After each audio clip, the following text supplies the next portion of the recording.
Hello, Greg Nelson here. Hey, in this video, I'm going to break down my 4 simple steps how to get yours, or how to get what you really want out of life. To see how these steps all tie in together and to grasp the simplicity of this process, it's imperative that you watch this video until the end. At any time along the way, if you hear an idea or you find a way how you can incorporate these steps into your life, smash that like button and drop a comment below. If you haven't yet subscribed, you can do so anytime by clicking the YouTube logo in the lower right-hand corner of your screen. Hey, let's get started. So, you want to get yours. I understand, and I want you to get it too.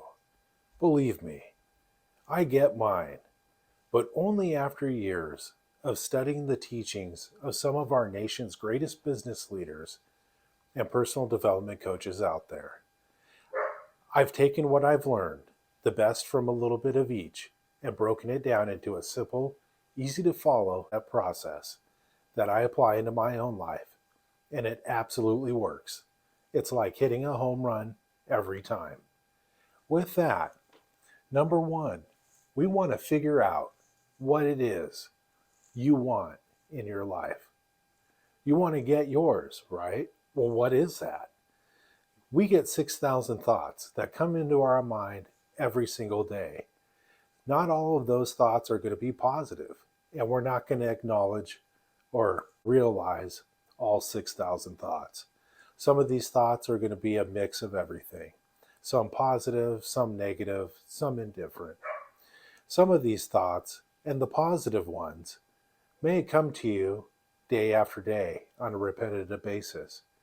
And they may be something you thought might be nice to have, or may change your life for the better.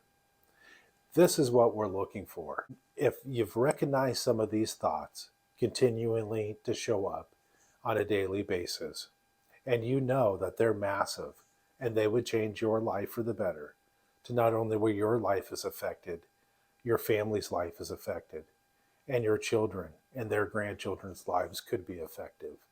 I'm talking a burning desire so big that it has that kind of an outcome. You can have it. You really can. And so what you want to do is figure out what yours is. Go out and get yours. If you already know what it is that you want, then we want to take that and manifest that a little bit further. And we want to create that wish into a want. And then eventually take that one and turn it into a burning desire, where it's like a ball of flame building up in the bottom of the pit of our stomach. And the flame is getting so hot that it forces us to get up and move and take action. Maybe during the want, we research what it is that we're after a little bit more. Maybe we open up the laptop computer or go to the smartphone and start looking into what it is or how to go about getting what it is that we really want. Then during our burning desire, maybe now we're looking at the work that needs to be put into it. Maybe we're looking into the financial sacrifice that we're going to need to take in order to manifest that burning desire into reality. Number 2, you need to make the decision. You need to put your foot down and make the decision that you're not going back. You're going to move forward toward your goal. Once you do that, you need to change your mindset, and then you need to forget the past. What's happened to us in the past and what has stopped us from moving forward up until this point in time is in the past. Like Jesus said, let the dead bury their dead. It's time to move on. This is our brain, and in our brain, laying in our hippocampus, is an almond-shaped gland called the amygdala. That's our old crocodile brain, or the reptile part of our brain. It's part of our fight or flight mechanism. It's there to protect us and keep us from harm, whether that's mental, emotional, or physical harm. It processes emotions based off of fear and past memories. It follows our time track from the day we were born, and some will argue from the time we were in our mother's womb. Anytime we've gone out and attempted to do something that we've wanted to achieve, and we've gone after it and we got knocked back down. They laughed at us. You're so stupid, right? Or maybe it was a bully and they beat us up a little bit, or they pushed us down and they laughed at us. And maybe the embarrassment of that laughter and the shame and how bad that felt. Maybe that one individual was so loud and so boisterous and caused a scene, and other people turned and they started pointing and laughing, and it hurt. It hurt really bad. And maybe that's keeping you, maybe just the thought of that burning desire, taking that want and turning it into a burning desire again. Maybe just the thought of that is making you shrink back, is scaring you a little bit. Our amygdala, when this happens and our amygdala starts going off like a 4-alarm fire, it causes us to act in irrational ways. It can make us freeze up right in our tracks where we're immobile and can't move. It's trying to process the situation and whether we should stay and fight or whether we should run and hide. The amygdala also fills our mind with self-doubt talk and visions of why it's not going to work out or how it's not going to work out because it's never worked out in the past. Because it's never worked out in the past, why should it ever happen in the future? This is where we need to visually put up the stop sign, mentally and visually see a stop sign when we recognize our amygdala going off like a 4-alarm fire and filling our mind full of doubt. Visually put up a stop sign and block out that thought, and then replace that thought with the image of what your life is going to be like after you've fulfilled your burning desire, after you've manifested, after you got yours and manifested that into a reality. What do you think so far? Such an interesting question. You know, most people give little thought to what they want out of life, usually just a wish, and that's all it will ever be. But I know you're different because you're still watching this video, and you truly want a better life. Go ahead and hit the like button, and subscribe if you haven't done so already. Watch one video each week.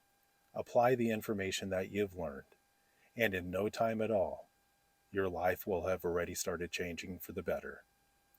Now let's get back to the show, where I'll bring this in for a landing, and you'll realize in no time at all, you could be sitting on that tropical beach, driving your new shiny car, or living the freedom lifestyle. And number three, we want to commit our goals to writing daily and in past tense.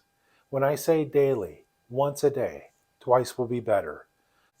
The optimal time for you to write your goals down, where you'll have the greatest chance of it sinking into your subconscious, is 15 minutes after you wake up in the morning and 15 minutes before you go to bed. Remember, write your goals down in past tense as if it's already happened.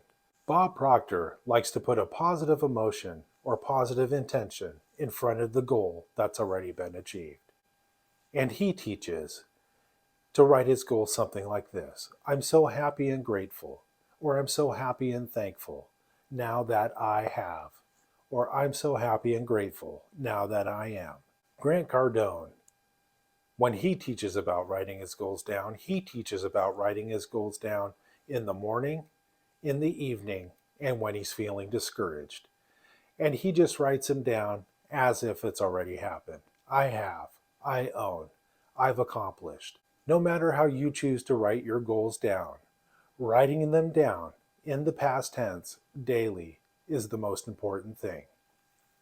Now that we're writing our goals down on a daily basis, we can move on to number 4, which is now we need to put in the work and the effort on a daily basis in order to achieve our goal or manifest our burning desire into reality, or in order to get yours. And what do I mean by this? A little bit of effort, a little bit of action, a little bit of work every day to move your goal towards fulfillment. And what do I mean by this? A little bit of effort, a little bit of work, a little bit of action every day toward the movement of your goal into reality. That's what I mean. Just a little bit. But understand, If your goal is massive, it could take a long time for you to get there.